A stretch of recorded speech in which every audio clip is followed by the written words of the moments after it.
पर बोलो, पर मांगना नहीं, जो दे आराम से खा लेना, कुछ कम पड़े तो अपने घर में आकर के हम आपको बना करके दे देंगे, पर मांगना नहीं। मांगना अच्छा नहीं लगता है, कुछ मत मांगना। और वहां शांति से भोजन करके आप देखो, किसी के घर पर भोजन करने तो कितने शांति से भोजन करते, ऐसे लगते आधे महाराज जी। कैसे लगते हैं? आधे महाराज जी ना ऊपर देखते हैं, उसको डरे लगता है, अगर वो ऊपर भी देखता ना कोई भोजन करते करते, अगर ऊपर देखता है तो ये देखता है कोई मुझे देख तो नहीं रहा कि कितना रसगुल्ले पर पेठा खाते जा रहा है, इसका तो पेट ही नहीं भर रहा है। और कई बार शर्म की मारे आधा भी खाते, कोई क्या कहेगा कितना खाता है, और पूछता है ऑल नहीं नहीं बस हो गया बस, तो बोलता कम क्यों खाया, नहीं नहीं यार इतनी इच्छा थी। मांग करके अपना घर हो या दूसरे का घर हो, कभी भी मांग करके खाना नहीं चाहिए। मांग करके खाने वाला, और मालूम अगर आप नियम ले लो, आज नियम ले लो कि हम मौन से भोजन करेंगे, तो मालूम पत्नी अपने आप ध्यान रखेगी, भैया मौन से भोजन करना है, बोलेंगी नहीं क्या परोसना है। और जब मौन से भोजन नहीं करते तो मतलब पत्नी क्या बोलती है, जो लगे तो मांग लेना। क्या बोलती है? जो लगे तो, हम थोड़ा काम में व्यस्त हैं, जो लगे तो बोलो, जो लगे तो, मतलब यहां से आदमी खाली थाली का व्हाट्सएप करता है, लिख करके भेजता है रोटी भेजो, तो मतलब पत्नी वहां से तवे का व्हाट्सएप करती अभी सीख रही है। यहां से रोटी का व्हाट्सएप करता है, थाली खाली हो गई है रोटी भेजो, तो वहां से व्हाट्सएप करती है, देखो अभी तवे पर सीख रही है, एक और देखो अभी बेल रहे हैं, अभी पटे पर है। 2 मिनट शांति राखवानो छे, 2 मिनट 3 मिनट बोलो ना, 2 मिनट शांति राखवानो छे।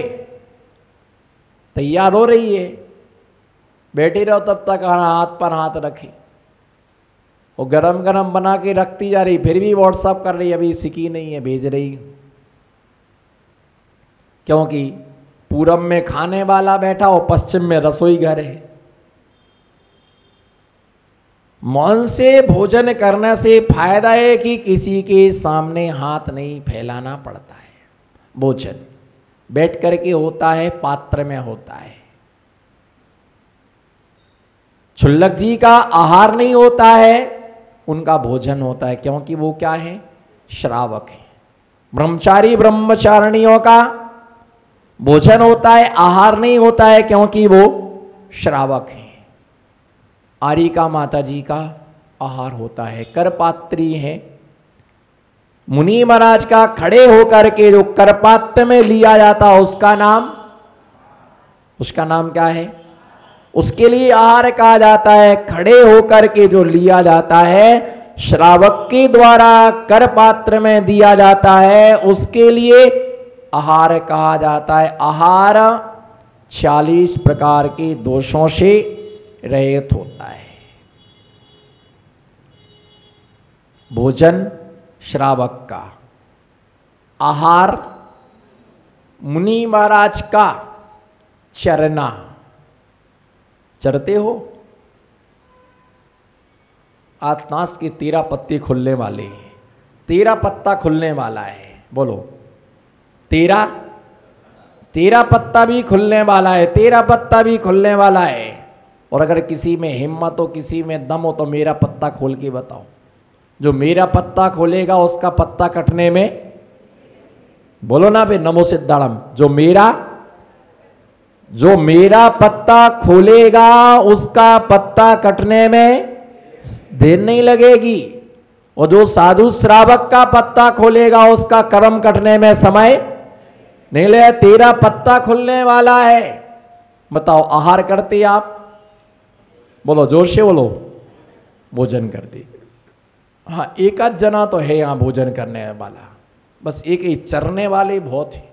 आपका नाम भी चरने वालों की लिस्ट में है, तुम्हारा नाम भी चरने, सब चरने वाले हैं। मालूम चरने वालों की हो अर्गिनी सा का सन्नाटा, वन में वनचारी चरते हों। हो अर्गनिशा का सन्नाटा, वन में वनचारी चरते हो। जानवर क्या करता है? जानवरों का भोजन नहीं होता है, आहार नहीं होता है, खाना नहीं होता है, उनका चरना होता है। थोड़ा इधर चरा, थोड़ा इधर चरा, चारा थोड़ा इधर मिला, दो पत्ते उधर मिले, एक पत्ता इधर मिला, एक रोटी इस दरवाजे पर मिली, एक रोटी उस दरवाजे पर मिली, कहीं केले के छिकले मिले, कहीं आम की गुठली मिली। इसका नाम क्या है? चरना। अब ये क्या करती? नमकी रख दिया, शक्कर पारे रख दिए, चक्की रख दिए, चकली रख दिए, सब सामान रख दिया, चाय रख दी, उठाया, एक चक्कर वहां का लगाया है, फिर लौट करके आए, आधा लड्डू खाया, आधा वहीं रख दिया, फिर वहां पर एक चक्कर लगा के आए, फिर नमकीन लिया, थोड़ा सा खाया, हलो सारू छे ऊंचू, बस बात करते गए, फिर आए, शक्कर पारा खा लिया। पूरे कमरे में गधे की तरह डोल रहा है, बैल की तरह नच रहा है, घोड़े की तरह उछल रहा है, फिर थोड़ा सा आया, फिर थोड़ा गया, फिर एक घूंट चाय, दूध, उकाली, पानी। सारे कमरे में तौलिया पहन करके घूम रहा, करम का कल्ला बनियान पहन करके, सेंडो बनियान, सेंडो बनियान पहने, नैपकिन लगाए। मुझे सब समझ में, और जो जो हंस रहा है वो सब ऐसे ही करते हैं। रामकलियां देख रहे हैं कि देखो ये भी ऐसे ही करता है। महाराज जी को पता नहीं कौन कौन बता जाता है, कौन कौन ये समाचार दे जाता है, मने बद्दू खबर छे। और जैसे ही हो पूरे कमरे में घूमता है, पूरे कमरे में घूमता है, और इतने से नाश्ते को 2.25 घंटे में कर पाया। 2.25 घंटे, 7 बजे से चालू किया, 8:45 बजे क्या हुआ? पूरा नाश्ता समाप्त हुआ। उसके बाद फिर दैनिक क्रिया से निवृत्त होने को जाते हैं। जैसे पशु घूमता है, वैसे ही जो घूम फिर करके खाता है, अगले जन्म में उसको एक एक दाना ढूंढ ढूंढ करके खाना पड़ता है, भोजन नहीं मिलता उसके लिए। तो चरना किसका होता है? जानवरों का। किसका? चरना जानवरों का होता है। वो अगर आपको बुरा लगे तो आज नियम ले लेना, अच्छा लगे तो नियम नहीं लेना, अच्छा लगे तो नियम नहीं लेना। अगर आपको बुरा लगा हो कि महाराज जी ने मुझे बैल बोल दिया, महाराज जी ने मुझे जानवर बोल दिया, महाराज जी ने मुझे गधा बोल दिया, जिस जिस जीव के लिए बुरा लगा हो, आज से नियम लेना, एक स्थान पर बैठ करके ही नाश्ता करेंगे, एक स्थान पर बैठ करके ही भोजन करेंगे। जगह जगह हम बैठ करके भोजन नहीं करेंगे, जगह जगह बैठ करके हम भोजन नहीं करेंगे, एक स्थान पर बैठ करके नाश्ता करेंगे। भैया ध्यान रख के चलना, चरना किसका होता है? जानवरों का। और खाना जो होटलों पर होता है, जिसका कोई समय नहीं होता है, उसका नाम क्या है? बोलो। जिनका ना खाने का समय, ना पीने का समय, जिनका कोई समय नहीं होता है, उसका नाम होता है खाना। और खाना में कोई पदार्थ शुद्ध नहीं होता है। दूधी की शाक भोजन है। बोलो, दूधी की शाक, जोर से बोलो। दूधी की शाक भोजन है, और आलू की शाक खाना है, प्याज खाना है, लहसुन खाना है, और दूधी की शाक, ककड़ी की शाक, आम, ये सब क्या है? ये भोजन की कोटि में आता है। इसलिए आचार्य महाराज ने यहां पर ये बतला था, कोई भी गड़ंत पदार्थों का सेवन नहीं करना। कितने जीवों को अभयदान देते हैं, चल नहीं सकता है, चल नहीं सकता है, बिना आलू के तो एक कोरा अंदर नहीं जाता है। घर में झगड़े होते आलू के कारण से। आप विचार करो कितनी मूर्खता रहती है एक तो आलू और सोला के। किसके? एक सास बहू थी, तो बहू बहुत अच्छी थी, उसका धर्म के प्रति बहुत अच्छा रुझान था। कंदमूल का जीवन भर के लिए त्याग था उसका। और सास रोज आलू खाती थी, पर्यूषण पर में भी आलू खाती थी। सोचो कर्म की कल्ली, पर्यूषण में भी आलू खाती थी। तो पंडित जी आए होंगे प्रवचन के लिए, तो बहू ने कहा कि मम्मी एक दिन पंडित जी का निमंत्रण करना है, कर ले, तेरी इच्छा है, पंडित जी को भोजन करा देना। सवेरे भोजन करा दिया, शाम को पानी पीने को आना था। तो बहू उस तरफ जाने लगी, तो चूल्हे पर सब सामान बनता था, चूल्हे के बाहर अंगारे पर आलू की सब्जी रखी थी। तो उसने पूछा, सास ने, बहू कहाँ जा रही हो? तो बहू ने कहा पंडित जी को पानी लेने जा रहे। अरे उधर मत जाओ, मेरी आलू की सोला की सब्जी रखी, छू मत लेना। कहे की एक तो आलू और सोला का, और एक तो एकासन और अष्टमी का एकासन, वह भी होटल पर। कहा? एक तो अष्टमी और होटल पर एकासन, और ट्रेन में सामायिक।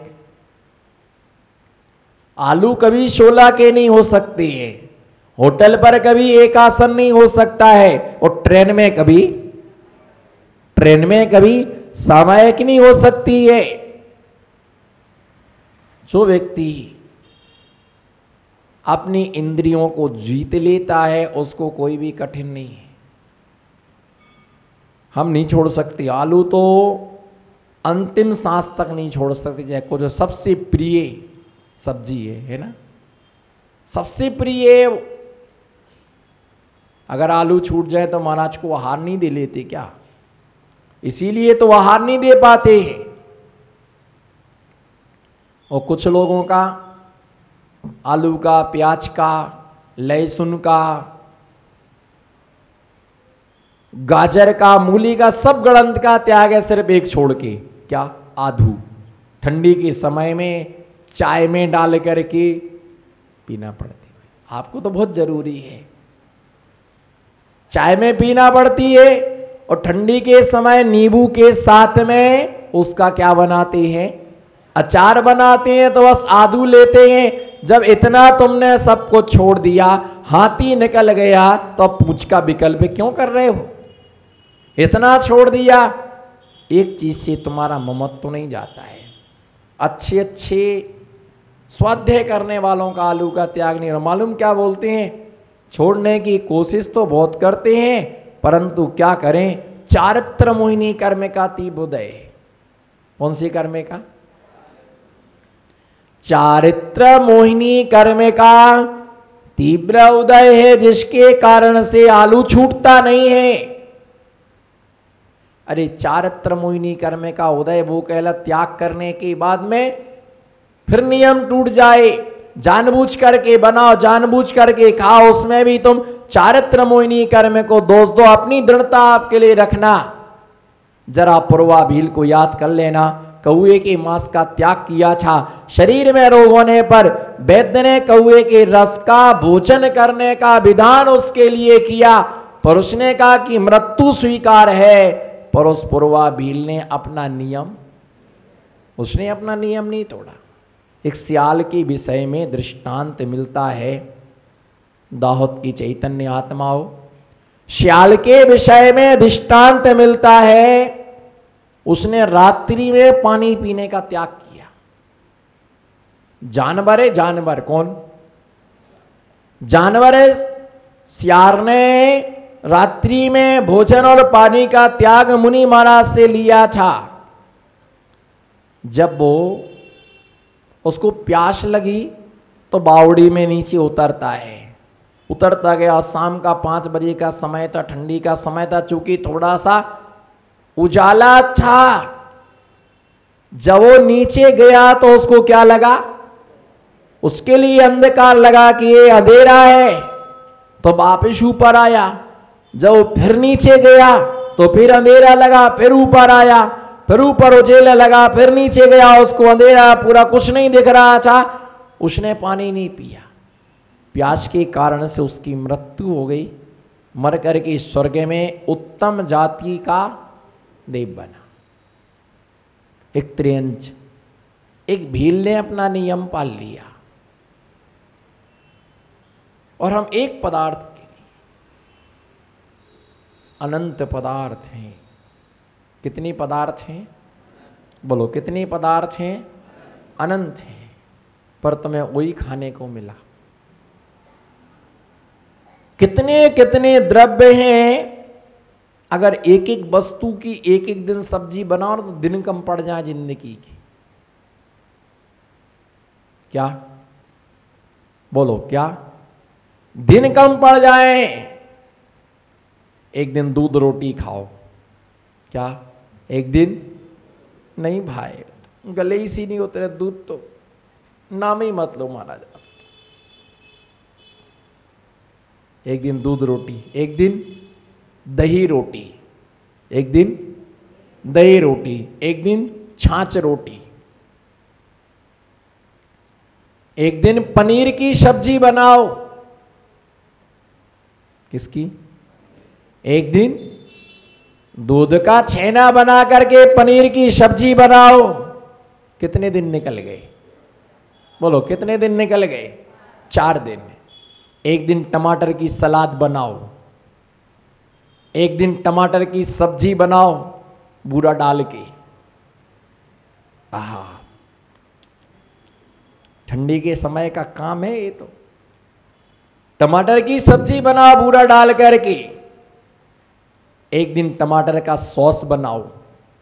कितने दिन हो गए? 4 पहले के भूल गए क्या? 4 और 3 कितने दिन निकल गए? एक सप्ताह कंप्लीट हो गया। अब ऐसे ही बनाते जाओ, हम बताएंगे तो हमारा पूरा प्रवचन का समय खत्म हो जाएगा। बता दिया, सैंपल दे दिया आपके लिए।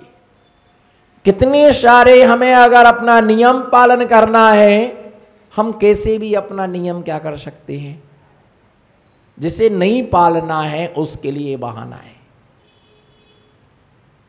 इसी प्रकार से जो भी सचित पदार्थ, मूली, गाजर आदि, नवनीत,